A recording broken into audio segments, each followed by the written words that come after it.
Why does the common man hate feminism? Hey, it's Prince of Queens, and if you spend any time watching videos in this corner of YouTube, you probably know perfectly well why atheists, skeptics, men's rights advocates, anti-SJWs, and other such people who really know a lot about feminist history and theories, as well as feminist political organizing and pop feminism, have a distaste for feminism. Clearly, people of similar political opinions to us have long, drawn out, and extremely complicated reasons as to why we hate the ideology of feminism, which we are more than happy to clarify to people at length in great detail with the hope that they will give it up and maybe consider themselves egalitarian or whatever. However, there's also another couple of 100 million men in the West who don't particularly care for feminists, and they probably don't have particularly well-articulated reasons as to why. They just know that feminists bug the ever-loving shit out of them, and while I can't read their collective minds, I can put forth a few guesses as to why. But first things first, if any feminists or feminist-sympathizing individuals, especially men, are watching this video, the first thing they'll probably be thinking to themselves is that men who dislike feminists are just threatened by women infringing upon and sharing space with men that they incorrectly feel should be the domain of men. I can imagine such comments from male feminists if they were to watch this video, not simply saying, "I am not threatened by women in the workforce and in traditionally male aspects of culture." No, that would be far too lacking in vindictive accusatory snideness. Simply proclaiming that one is not a misogynist is never good enough. A properly trained male feminist would have to preemptively go on the offense towards these hypothetical men, and say exactly what is supposedly going on inside the heads of every man alive that gets annoyed by feminists. You've likely seen this before from guys who have already surrendered in complete submission to the matriarchy.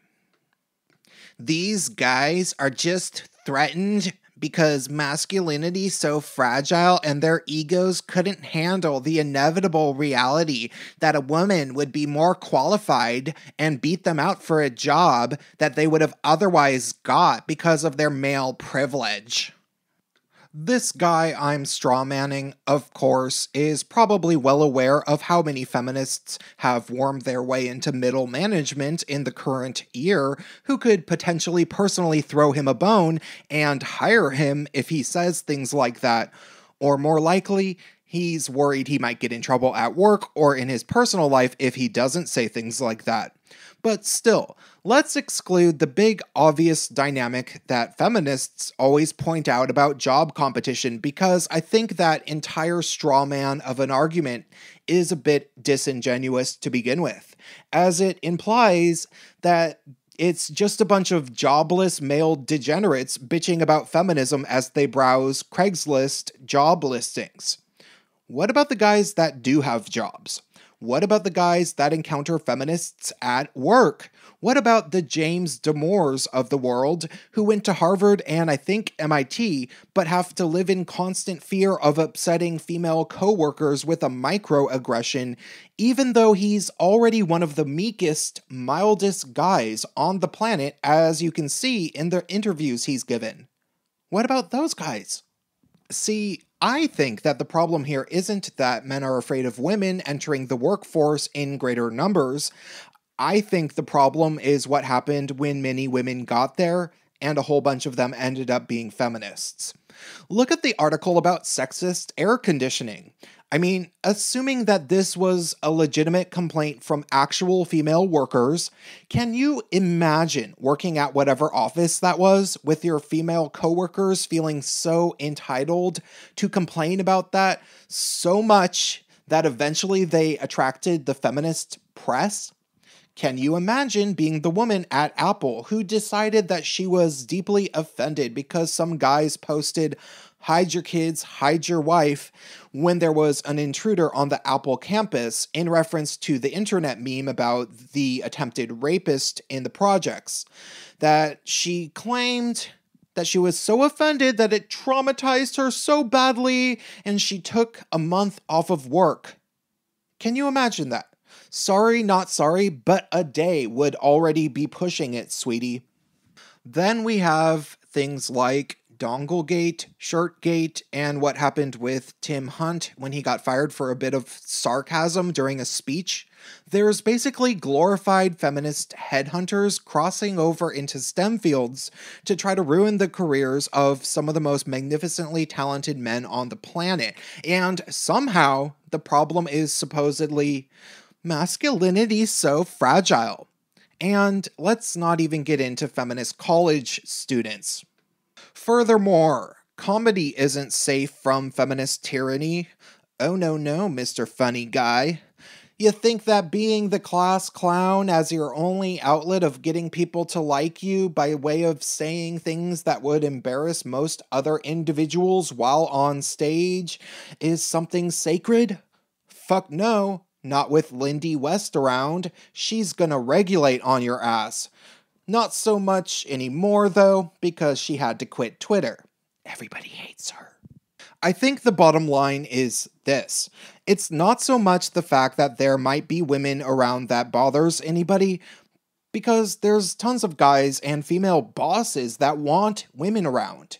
The problem is what happens once they get there and whether or not they accept that this is potentially a male-dominated environment and get on with working, or whether they are feminists that decide to stop the show and collude with feminist coworkers and feminist bloggers to hold the place hostage.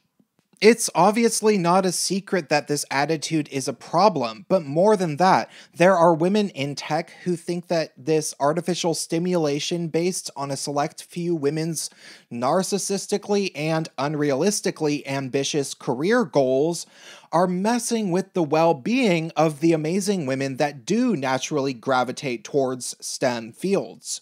I mean, isn't it the obvious conclusion to assume that if there's a small cabal of feminists at any given company tattling on men for microaggressions and creating an environment where everybody is afraid to cross them as a likely substitute for simply being good at their jobs, then maybe these women eventually would start finding ways to vex basically anybody who starts telling the truth at work, including other women?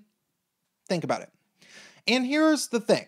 I think that feminists, as a greater cultural zeitgeist, collectively knew all of that, at least subconsciously. And also, they likely consciously knew it in many instances. They knew this so much so that even after they had amassed all of this power in these types of ways in various working environments over the past couple of years, especially, but really over the past couple of decades, they decided to go on a campaign to ban the word bossy too, so nobody could even mention how incredibly power-hungry and domineering in the workforce they really had become. Hey, Mr. Socially Awkward Male Coworker. Yeah, you there. Look at me when I'm talking to you. No, not in the eyes. That's workplace harassment. And you better not call me bossy. Just get on your knees. Kiss my feet. Haha, sucker. Candace, did you get a photo? He's so getting fired, and I am so getting that promotion instead of him.